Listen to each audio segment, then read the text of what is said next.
The following is paid programming. It's time to talk taxes. New friends, new opportunities, new partners. EG Tax.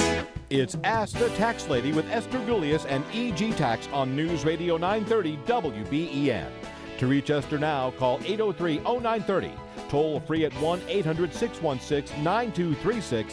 And cell calls are free at star 930.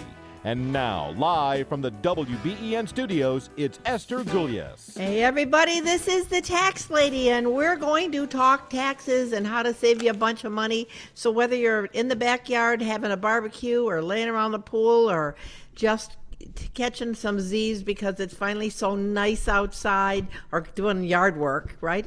We're here to help you. I'm Esther Gullo, the Tax Lady from EG Tax, and I have in studio Christopher Fabian. I understand Tiffany's playing hooky. Hey, Chris? Yeah, she's, it's nice out. Our daughter's in from Illinois, so she's like, can I please not do it? I want to spend time with our daughters. I said, why? No, but no, she's enjoying the weather, enjoying our daughters. So, yep, it's just and just like all the time, our whole thing is all about how to save you the most money. And I will tell you, if you're somebody that has rental property or investment property, or you have a commercial building, we can save you a ton of taxes here today because we have our special guest in studio, Russ Gullo. Hey, Russ, thanks for coming in on a Saturday. Oh, thank you for having me, Esther. It's a pleasure. You just think your yard is not going to get cut today. Oh, I hear you.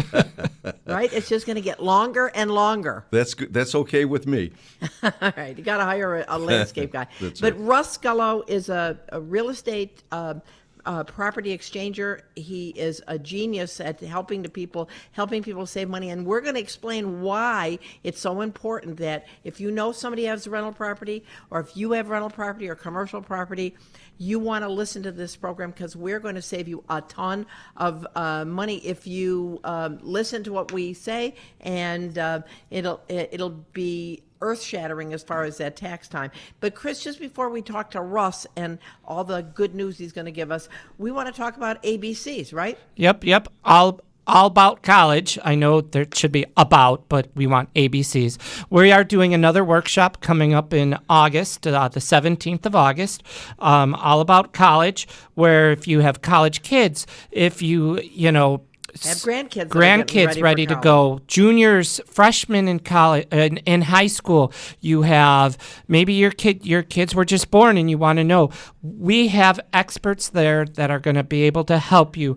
We have Melissa Cook from Test Preps Buffalo to talk about the ACT or SAT. What's best for your daughter? Do they have to take, or son?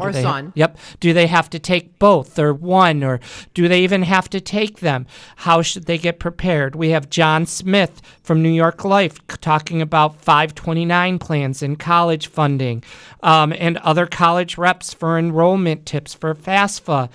So we're going to have a lot of experts there, just like we did for the retirement seminar. We're going to have a lot of experts there for college. And the bottom line is, what we really like is we don't want it to be something where you're sitting in a kind of propped up in the corner listening to some expert talk. Not that we don't have experts talking, but we want people to understand that they can actually bring their questions to sit down with one of our experts who will answer your questions specific to your child or grandchild going to college, and answer all of these things, because I don't think there's, they always say that the number one investment in your life is your house. Anymore, it's like college. Right? Your children. Your house only costs $100,000, $150,000, but college can be hundreds and hundreds of thousands of dollars, especially if you put it on a loan.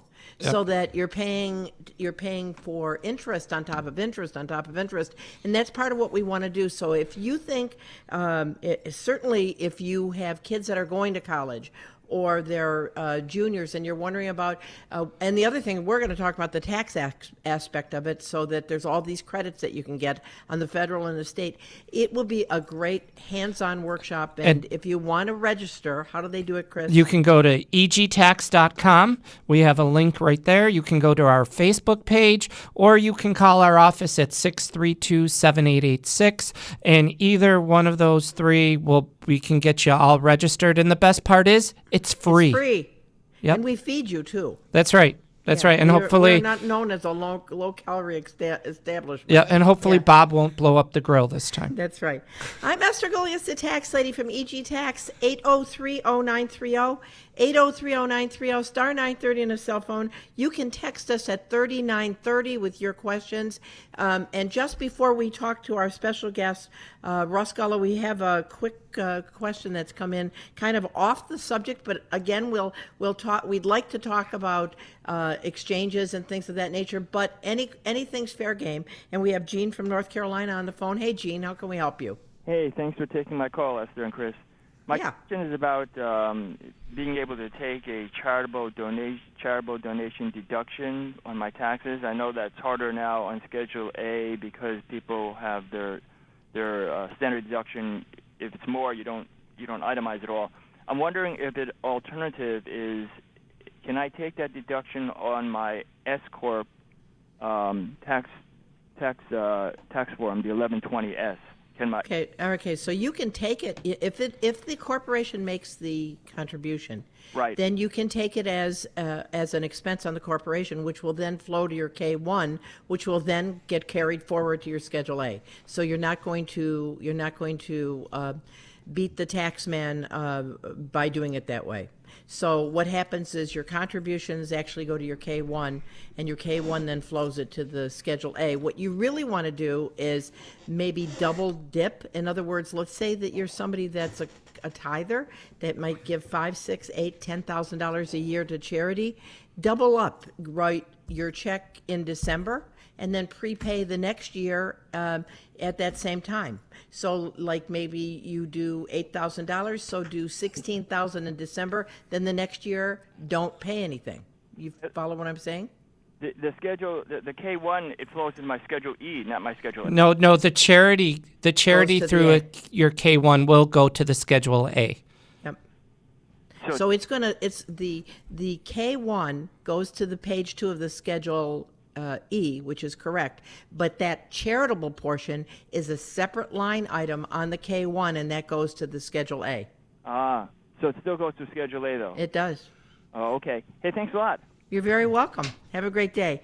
I'm Esther Gullius, the tax lady from EG Tax, 803-0930, 803-0930, star 930 on a cell phone. And before we talk to Russ specifically, I want to talk about the problem of real estate, depreciable real estate. Now, it's a great thing as an investment, right? I mean, especially now in Buffalo with the renaissance of real estate. Something that you might have paid $80,000, it might be worth $200,000 right now. And while you had it as an investment, you had to depreciate it. You get a systematic write-off of the cost of the asset over a number of years, and that means it's a tax deduction year after year after year after year. But something happens when you sell it. What happens, Chris? Well, you have to recapture that depreciation, which what that means is during the time frame you're writing off your house.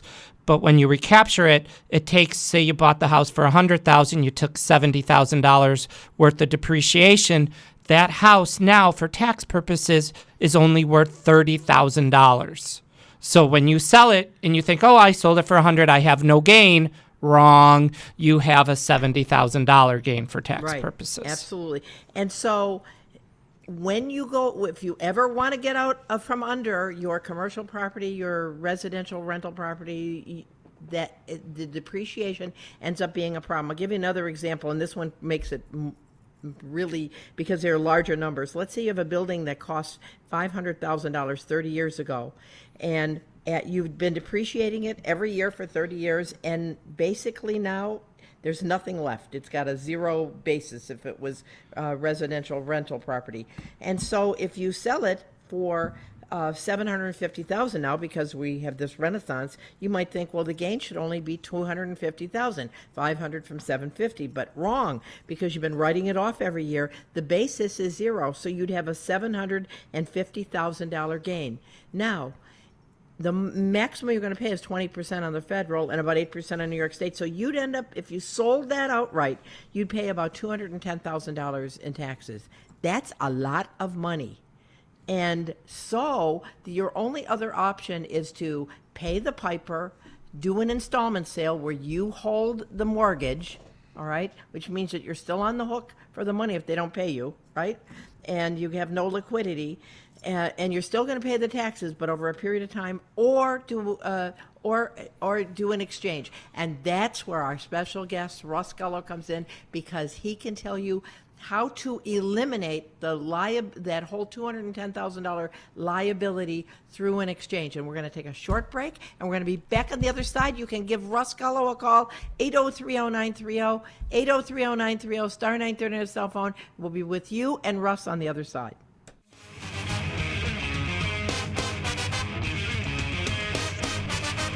Hey, that's music that saves money by. I'm Esther Gullius, the tax lady from EG Tax, in studio with Christopher Fabian and our special guest, Russ Gullo. He's a CCIM, a CEA, and founder and CEO of the RJ Gullo Companies, qualified intermediaries for 1031 exchanges and real estate investment specialties. And Russ is here to save you a ton. Boy, thanks for coming in, Russ. Now, that example that I just came up with the $500,000 property that somebody bought 30 years ago, that's like a classic example of how you really can save people money. It is, Esther, and it's a great opportunity for those that are interested in creating wealth. Because in your example of we don't want to create wealth, Russ. We want to be poor. Yeah. In your example of a sale of $500,000, if you carry it a step further and assume that they're debt-free, with the use of Section 1031 in the Internal Revenue Code and leverage, they have an opportunity to control not $500,000 of real estate, but $2 million realistically. And if you want to get on that financial mountain, there is no quicker way than to use Section 1031 with the opportunity of leveraging your position. Okay, so why don't we talk about what, every time you start talking in subsections of the Internal Revenue Service Code, people's eyes glare over and say, oh my God, I don't want to know about that. But really, simply, it's the part of the law that says, if you do this, then this can save you money by taking advantage of this. And really you really can't even do it on your own, can you? You have to have an exchanger. You got it.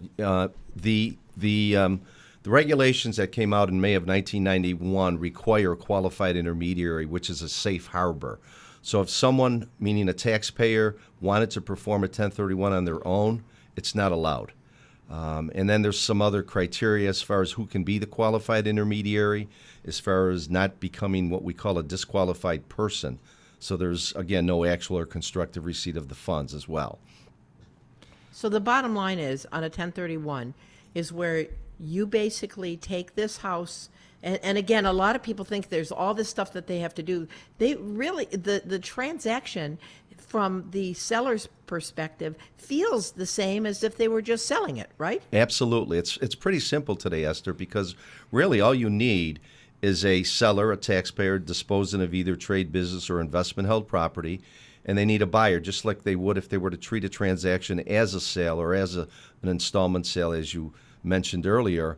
And then what happens is, prior to closing, where legal conveyance does not take place yet, prior to closing, you bring in what's called a professional qualified intermediary, and we actually step into that transaction by having the rights of that contract assigned to us, and then we are able to prepare approximately 50 pages of documents that are required to convert it from a sale to a 1031 exchange. And then other than that, there's a timeline, and the taxpayer, the seller, just has to make an acquisition within that timeline at that point. All right, so that's really, and that would be the only thing that I would think that people would have to take pause over, because in order for this to work, they have to replace the property that they're selling with another piece of property that would be used for business purposes for some period of time. You got it, exactly. Okay? But here's the thing. So let's say that you're in Buffalo and you say, gee, by golly, I'd like to go to Florida.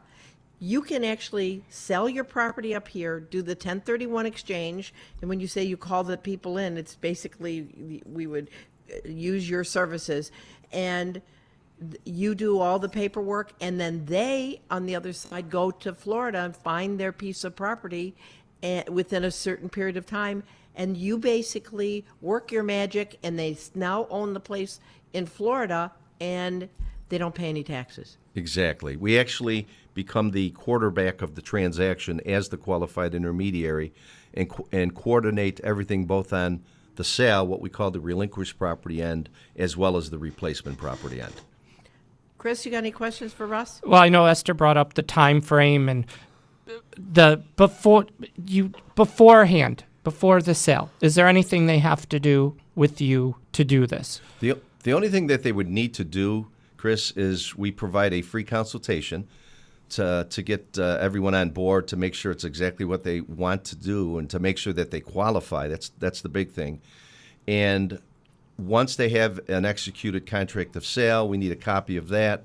We then prepare all the exchange docs. We get them over to their closing agent. We pride ourselves at RJ Gullo companies that we can turn transactions around anywhere in the United States within the same day with the technology that's available to us today. And it's as simple as that. They're on board at that point, and they just need to go out and start shopping. So as long as they don't close prior to seeing you, you can help. It could be the day before, and you can still do it. Absolutely. But if you sign that paper and said, I close on this house, I'm done, or this rental, or this office building, I'm done, and they give you a check, then you're SOL. Right. You have to have the proper documentation. The funds have to be payable directly to the qualified intermediary, and they also have to follow the timelines as far as what's required to do a successful 1031. So let's say that you have a couple that's maybe 70 years old, and they say, look, I just don't want to have any more investment property. How long do they have to own the new property in order to take advantage of the exchange? I know it has to be business for business, but how long are they on the hook on the new property that they're acquiring? Before they do what, Esther? Well, and let's say move into it personally. Oh, okay. We like to see a seasoning period of a minimum of 12 months in between from one 1031 to your next 1031. But if you want to abandon the use, meaning from trade business or from investment held status, and take that into a secondary or primary status, we would recommend a minimum of 24 months. There is some case law that allows us to do that. All right, so I have, let's say, a commercial property in Buffalo. I want to retire. We are going to retire to North Carolina in 5 years, and we really don't want to have a commercial property, but we find this place that we'd like to rent out. So we now are going to rent it out. So we rent it out for the 5 years before we actually move there. At the end of that 5-year period, when we haven't paid the taxes, we can then convert it back from business to personal. And because we didn't sell it, we still don't have to pay the piper. Exactly. Correct? Exactly. Okay, that's pretty good. Great opportunity. And to carry that a step further, for those that aren't looking to relocate but are in that range of age that you mentioned, they can come out of an active management role of ownership and into a passive role of management. That's right. We want to talk about that. I'm Esther Gullo, the tax lady, 803-0930, 803-0930, star 930 on your cell phone. You can text us at 3930. But I will tell you, if there's lots of people with rental property in Western New York. If you have a double, a threeplex, fourplex, if you have a commercial property and you ever want to get out of it without having to pay a bunch of money, this is your opportunity to see the benefit of a 1031 exchange. Russ does everything for you except drive you to the closing. I mean, it's a seamless transaction. He's going to tell you everything to do, and basically from your perspective, you sell it and you're going to buy a new place, but not really, because he's working out some of the details behind the scenes. Right? Absolutely, Esther. All right. I'm Esther Gullo, the tax lady, 803-0930, 803-0930, star 930 on a cell phone, and 3930 is our text number. All right, so I got this fourplex in Buffalo. I want to retire, but I really don't feel like paying $200,000 in taxes, so I can get involved in a passive investment, right? That's correct. And what we mean by that, Esther, is there's a couple of examples that we use. The first thing that we do is qualify the taxpayer to see if they want to be active or a passive investor. And then once we make that determination, if they decide to go passive, there's a couple of different options. One in which they can own something by themselves, and we do an awful lot of triple net deals. And by that I mean where you would buy a freestanding building, which is occupied by a single tenant like a McDonald's or a Dollar General. And what happens is you, as the owner of that property or the taxpayer of that property, you will own that real estate, and there's a long-term lease between the tenant, like a McDonald's or a Burger King or a KFC. All right, we're going to take a short break, and Russ is going to be back on the other side. I'm Esther Gullo, the tax lady. We're going to take a short break. We'll see you on the other side.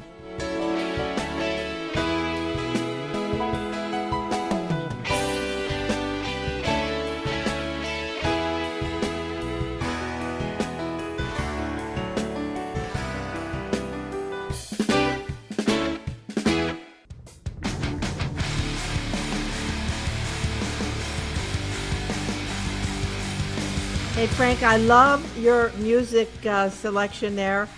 Music to save money by. I'm Esther Gullo, the tax lady, joined in the studio with our special guest, Russ J. Gullo from the Russ J. Gullo, R.J. Gullo Companies. He is a qualified intermediary for 1031 exchanges. And don't let all those fancy words scare you. The bottom line is the 1031 is a subsection, is a code of the Internal Revenue Service, which allows you to defer paying taxes when you sell depreciable real estate by moving the basis from the one property to a new property.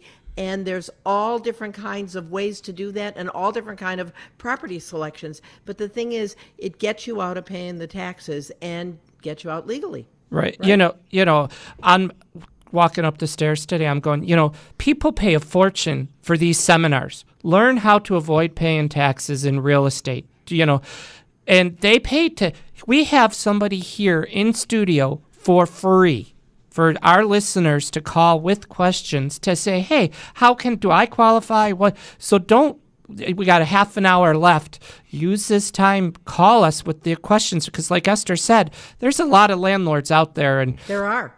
And a lot of times people think, oh, I don't want to get another piece of property. The thing is, if you're going to be retired and you're thinking about investment, and real estate has been a good investment for you, that's one of the benefits that Russ was just talking about, being a passive owner. In other words, somebody else is managing your new property for you, and then you have to have these really risky tenants like a Family Dollar or a Dollar General or a McDonald's, and a triple net lease.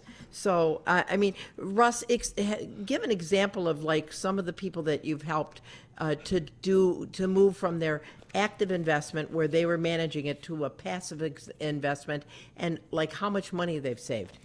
Well, quite often we'll take somebody out of a multifamily property that they've been involved with. I'll give you a perfect example. I'm working with a client right now who's been in the real estate investment arena for the past 39 years. He's ran into some physical problems right now, so we actually unloaded his portfolio of a number of multifamily properties. He has enough equity, and we are putting him into one of these passive Dollar General deals. So he'll actually own this property. He will receive a monthly check, which is his cash flow. It's corporate guaranteed. Not only does the tenant pay rent, but in addition to that, they pay the taxes, the insurance, the maintenance, the utilities. So it's a great hedge against inflation as those things are increasing. It's not diminishing the cash flow, nor is it affecting the value negatively at that point.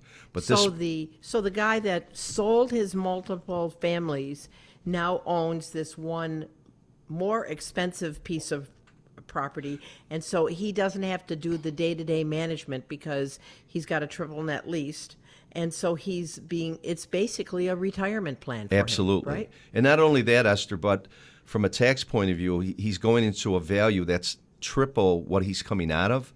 So from a tax sheltering point of view, he's going to be picking up some additional tax sheltering benefits because of the value and carrying over his basis There's a big spread there, so he's going to have a large substitute basis there. So if he had, like you said, for 39 years, we'll say the basis in his properties is bare minimum.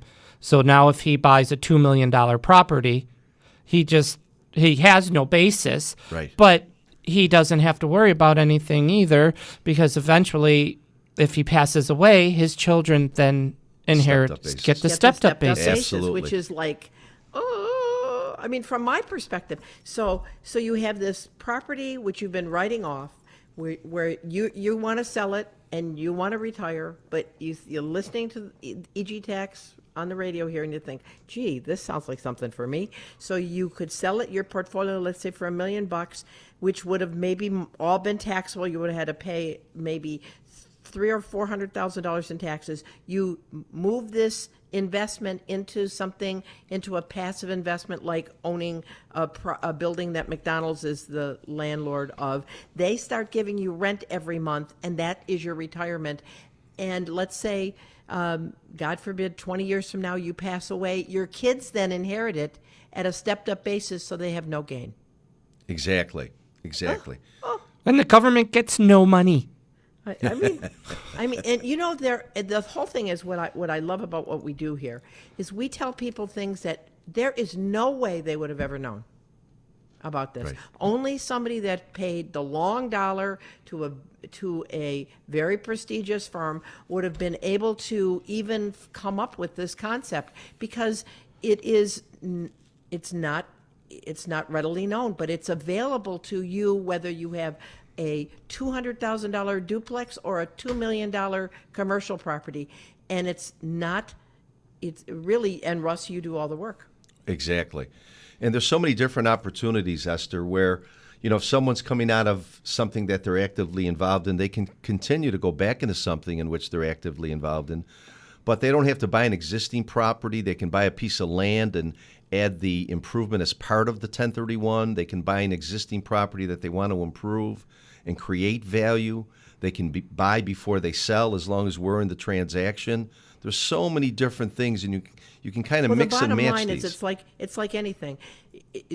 You first got to get yourself so that you say to yourself, wow, is this something for me? Right. I mean, you got to consider it. And then if you consider it, then I would suggest them stop. I know you're in West Seneca, and your phone number is 675-1500. Then you sit down with you and say, just what does this mean to me? How much would I save in taxes? How does this benefit me? And the truth is, it's a phenomenal opportunity. People come in and talk to us all the time, don't they, Chris, about how to save money in taxes. This, especially with all the properties in Western New York that are rental properties, this is available to lots and lots of people. Right? You don't have to be a millionaire. You could have one rental property that maybe you bought 25 years ago and you just have it now and you want to get rid of it. But you would pay it if you sold it for $250,000, you're still paying a ton of money to the IRS. That's right. You can exchange it for a new property or a passive building. You don't have to be the sole owner of the passive building. You could be tenants in common. Right. We also have a separate department that's available to individuals, as Chris mentioned, that would like to be co-owners. And it's a form of, it's not formally a partnership for tax purposes, but it does qualify as what we call like-kind. So the IRS came out with a RevProc back in 2002 that gave investors the opportunity to participate in that arena that they normally would not be able to play in because of the size. We can put as many as 2,000 people together in what we call a DST, a Delaware Statutory Trust, in which we might go out and buy, for example, a mall. And you can participate with your minimum investment of maybe $100,000 of equity and be a part of that and be management free as well. Now, you talked about you first find out who qualifies. What is the criteria for somebody that would qualify? Obviously, you'd have to have the rental property, the depreciable property. But aside from that, what else do you look for? What we do, Esther, is we give a free consultation, whether it's in person or on phone, And we kind of qualify them first. We want to make sure that they've owned that asset a minimum of 12 months because we're seeing an awful lot of individuals that are becoming flippers. Okay. Where they haven't held the asset long enough to qualify not only for a 1031, but for the favorable capital gains. Right. So we kind of, run them through a whole analysis at that point to make sure they qualify and the value that they need to go back into, the debt that they need to go back into, and then we ask them what their objectives are. As far as what do you want to do? And then we show them a roadmap and we show them how to get there. And again, using, for the most part, leverage and 1031. And a lot of people don't want to be leveraged because they're at that point in their lives. So there's a product available as far as a replacement property. Whether you want to be leveraged or non-leveraged, you can still take advantage of this 1031. Okay, let's talk about leveraged. I mean, leveraged is another nice word of saying you're going to borrow the money, right? Right. Okay, so we're talking about borrowing the money. So how is it that you guys are in there helping someone to get a more expensive piece of property? Are you working with lenders? We do. We and going back to your original example of a taxpayer selling for $500,000, and let's assume that they were debt free. I mean, what a great scenario to reposition themselves and create some wealth here. Because with that $500,000, if they want to go back into an active role or even a passive role, they should be able to control $2 million worth of real estate using that $500 as a down payment. And we have many relationships with lenders in our 40 years of being in business, so we know, what terms are. We can calculate cash flows on their behalf. We can carry out a projected cash flow analysis, whether it's a 5 or 10 year period. Show them what their rate of return might be over a projected holding period, and then at that point, here's some options, and then you choose which path you want to take. Okay, so. But I will tell you, as part of your qualifications, if you're dealing with a nervous Nelly, that's not something that they'd be interested in. They might just want that simple deal. You got it. You got it. Even though you as an investor, you would know that, wow, what a great opportunity. But if you're 70 looking at retirement, you're not saying, oh, well, Martha, well, should we go into debt $3 million? I don't think so. Right? Exactly. But that's part of what you do. Absolutely. And again, not only us, but at that point, we'll give them something to take away, to bring to their tax advisor, to bring to their legal advisors. So, they're not just hearing it from us. And then by putting all of our heads together, we can send them down the road that's most beneficial for them.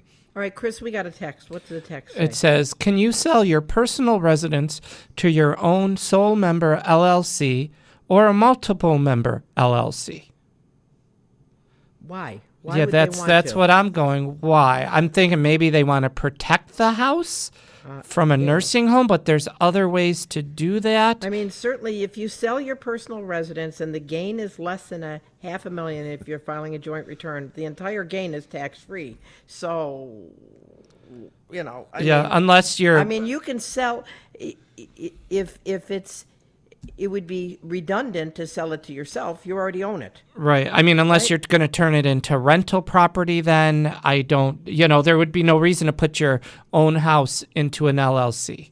Yeah, because if it's your personal residence and you're selling it to yourself, why would you when the gain is going to be tax-free anyway if you lived in it for the last 5 years? So maybe the texter can give us some more information, because there must be a goal you're looking at. But a personal residence would not qualify for a 1031, right, Russ? Right, exactly. Because it has to be business. Trade investment business property, yes. right? Right. Okay. Now, what are some of the timelines? I guess we got to take a short break. I'm Esther Gullo, the tax lady from EG Tax, 8030930, 8030930, star 930 on your cell phone, and text her, give us more information, 3930. We'll be back on the other side.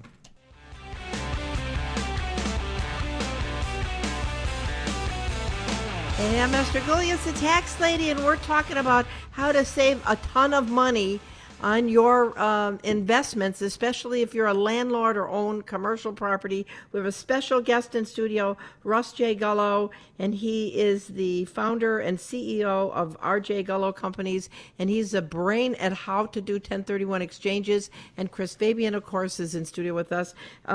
Before we go to our text, and I know we got a big text, the time limits, there's definite time periods, right, Russ? Yes, About what we call a 1031 clock, and that clock does not start until legal conveyance of the sale occurs. So upon the closing of the sale property, we have a maximum of 180 days to find a new place. To find and close, and part of that 180 days is an ID period, which starts at the same time. Day one is the closing date. We have 45 days to identify replacement property or properties. The interesting thing as far as identification, there is no formal IRS form. We have created one of our own that we've used for the past 40 years. But in addition to that, you do not have to be under contract to identify. So you can identify multiple properties as well. So you say, I think I'd like to buy this one on Ocean Street. I'd like to buy that one. So they're identified, but they don't there's really no way to legally show that, right? Well, you do not have to be under contract. It's better if you are, because now you take the risk away from identification. Okay. But you can identify more But of course, than one property. and you could start looking. I mean, as soon as the house that you're selling is on the market, or you got a contract, while you're waiting for it to close, you can start looking. And you can go to contract in that period as well. And that's a smart thing to do, Esther, to eliminate all the risk of the ID period. Right. Well, I will tell you, Russ, I can't tell you how much money you can save people, and we're so thankful that you came in studio. And Chris, I think we got another text here. We do, right? but I got a question for Russ going off of what he was just saying. Sorry. What happens, because we know how fast closing is in New York State? Okay, and then there's always delays. What happens if you're up to the wire and you're like, okay, I'm going to make the closing. We're 7 days ahead of the 120 days. 180. Or 180 days, sorry. And then all of a sudden, closing got pushed back a month. What would happen in that situation? If you blow past your 180-day window, again, the IRS does allow for backup properties as long as you identify those properties. And if that's not something that you can take advantage of, there is an opportunity, and it's what we call equitable ownership. So rather than legal title being conveyed to the taxpayer at that point, as long as the taxpayer receives what's called the burdens and benefits, meaning they're responsible for all the burdens, the taxes, the insurance, they're receiving the benefits, the income, and so forth, and it's documented, then you would be okay for tax purposes. Okay, so there is a workaround. There is. Okay. But it sounds like you'd really have to have a good relationship With the seller of the new property. Exactly. You might have some title which issues. could blow up in your face. Absolutely. Okay. Okay. All right, Chris, what's our text? I'm going to take a deep breath. Ready? Yeah. What is the law regarding a life tenant obtaining a mortgage without the remainderman's knowledge or signatures? The mortgage was filed in the Erie County's clerk's office. What is this procedure with having the county clerk rescind the filing, the lawyer who filed the mortgage, including the original life estate filing with the mortgage filing?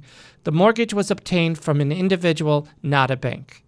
Okay, so it sounds like what they're saying is that somebody put a mortgage on a life estate. Right, like we'll say like. my mom, whose house is in a life estate, Right. went out and took a private mortgage out without her kids signing off on it. Can you reverse it? I believe that's what the question Well, is. I think, first of all, it's a legal question, unless Russ can speak to this. No, not at all. Yeah, I mean, I'm with you. Esther. This sounds like you really have to talk to an attorney, because it sounds like somebody did something that they shouldn't have, and so now you got a legal situation, and we are certainly not lawyers, and thank God Your daughter is one, Chris. yeah. Call Becca. Yeah, I would say if you want, you could call Dennis Kitchen, who was on our show 3 weeks ago, Jeff Katz, who was on last week, who does life estates. One of those two gentlemen would be able to probably assist you with that question. And we're not. We just really. It's a very complicated situation. Number one, number two, it's legal, and number three, if we answer it incorrectly and you go to the bank on that, it could be wrong because we don't have you to talk to. So I would suggest you talk to one of our legal specialists, and they're absolutely great guys, and they'll talk to you at no charge. Correct. Right? Yep.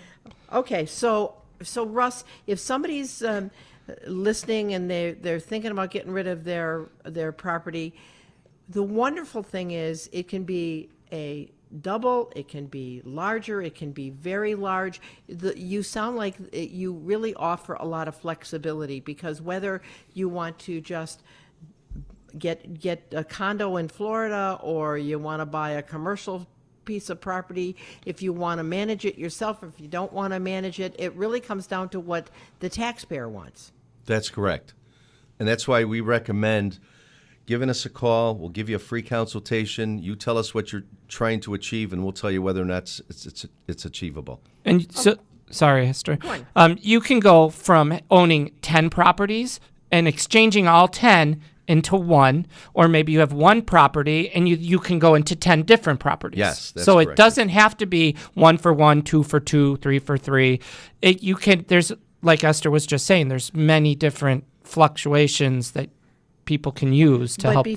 But before you pay the taxes, and if real estate has been a good investment for you over time, then you have to say, gee, well, maybe this would be a great thing. Maybe I should invest in real estate as a passive investor, so that I just basically like clip coupons. I'm going to get the monthly income as the landlord, and somebody else is going to manage it for me.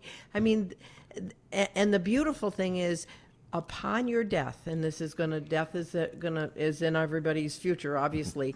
Whatever, if you still have this property, your heirs inherited it at a stepped-up basis. So if it was worth $1 million upon your death and you had deferred $500,000 in taxes, the kids get it at the fair market value of the $1 million, and they don't pay taxes. So ultimately, nobody pays taxes. And it's hard for people to wrap their head around that there actually is something in tax law that if you do these steps, nobody pays the taxes. Right? Fantastic estate planning tool, Esther. It is. I mean, I know myself. I've always told my Chris and Tiff, my whole plan is defer, die, and then hopefully the assets that I have that are capital assets, they'll get at a stepped-up basis, and nobody pays the taxes. Exactly. And but here's the thing: it requires the person that's listening to the show to do something. You have to do something, because if you don't do anything, you're going to end up paying the taxes. Chris, we got John from Niagara Falls holding. Yep. Hey, John, how can we help you? Hi. I am a large commercial property owner. I was wondering, I'm doing a sale leaseback on one piece of commercial property.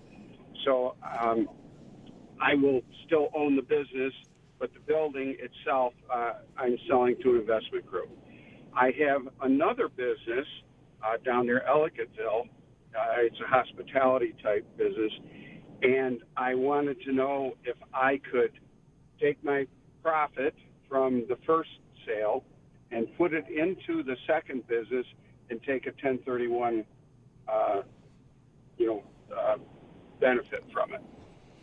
John, you can't buy something that you already own. So the first part of your question is good, but you have to buy something that you currently don't own. And it sounds like you already own a part, if not all, of Ellicottville. Yes, I do own the property, but what we're going to be doing is putting in a subdivision of chalets that we will then be selling to third-party purchasers. The only way that would work, John, is if you bought the land, the dirt next to it, in which you currently don't own. that would qualify. But then the other part of that is you have to be concerned with if you're building chalets and they're going to be made available for resale, you're kind of defeating the purpose of the 1031 at that point. Right, because you're going to pay taxes on each one of those, right? Yes. Each time you sell them. But this is what I'd suggest you do, John, because here you called at the end of the show, and obviously this is a complicated situation. Russ's phone number is 675-1500, and he's you can hear on the radio, he's a real easy guy to talk to. What I'd suggest you do is kind of powwow with him and see if there isn't a way around this situation, or maybe it won't work at all. But the important thing is that you called and asked. Yes, I will. Esther, you and I know each other, and I've also talked to Russ in the past. I was in the auto parts business for a long time. Okay. So anyway, I do have some other questions, so I'll give you a call at your office, Russ. All right, Great. good enough. Good Thanks talking a to you, lot John. for calling, John. Have a great day. I'm Esther Gullo, the tax lady from EG Tax. 803-0930 is our phone number here in the studio. I guess we kind of run out of time. But during the week, if you need us, you can go to our website at egtax.com. Our corporate headquarters is on Colvin in Tonawanda. You can get a hold of Russ Gullo, who can absolutely save you a lot of money. Sometimes just having somebody else talk to you about your investments can help you to restructure the way you have it set up and save you a lot of time and money. And that's really what it comes down to. We want to make sure that we can pass on what we can to our heirs legally, but it requires somebody else to talk to. And again, you can get a hold of Russ at 675-1500. Your website is RJ Gullo and Company? rjgullo.com. rjgullo.com. Okay, well, thank you for coming in. Thanks for being our special guest. Next week, we're going to talk about fixing your credit and how important it is to have good credit, how to improve your credit score. So until next week, if we don't talk to you during the week, I'm Esther Gullo, the tax lady. Thanks for listening. Have a good week.